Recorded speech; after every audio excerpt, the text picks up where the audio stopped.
Okay, so yesterday you were going to tell us about Solomon?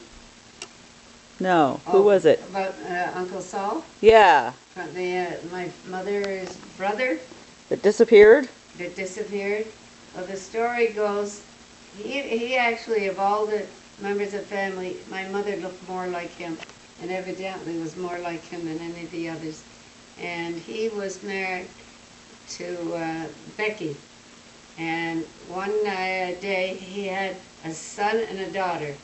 And one evening, he went out to the corner cigar store to get some cigars and never came home.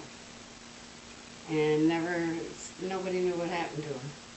And my mother's sister, who was your grandmother's, Auntie Eva's sister, used to go to these seances and say, "Do you know where my brother is?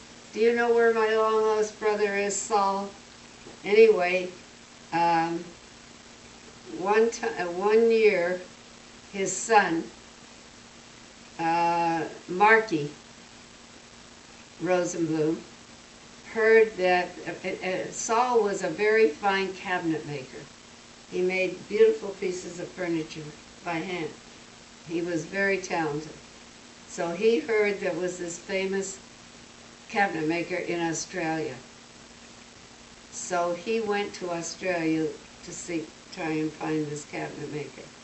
And he swears that he did find him, but the cabinet maker wouldn't admit that was his father. So what do you think? It's possible, but who knows? But Marky, and he had his sister Sissy, and Sissy's son, what was his name? Scott. His last name was Scott. He was he had a very famous jazz club in Ronnie Scott. Anybody who's ever been to London will tell you they know that Ronnie Scott's Jazz Club. It is one of the most famous ones in Soho in London. And that was his grandfather that disappeared. And I went to London and I met Marky, and I've met Ronnie, and it was a wonderful experience.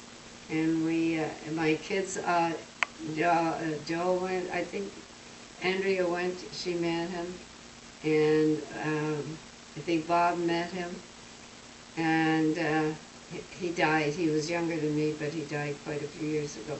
Big article in the paper about Ronnie Scott. So that was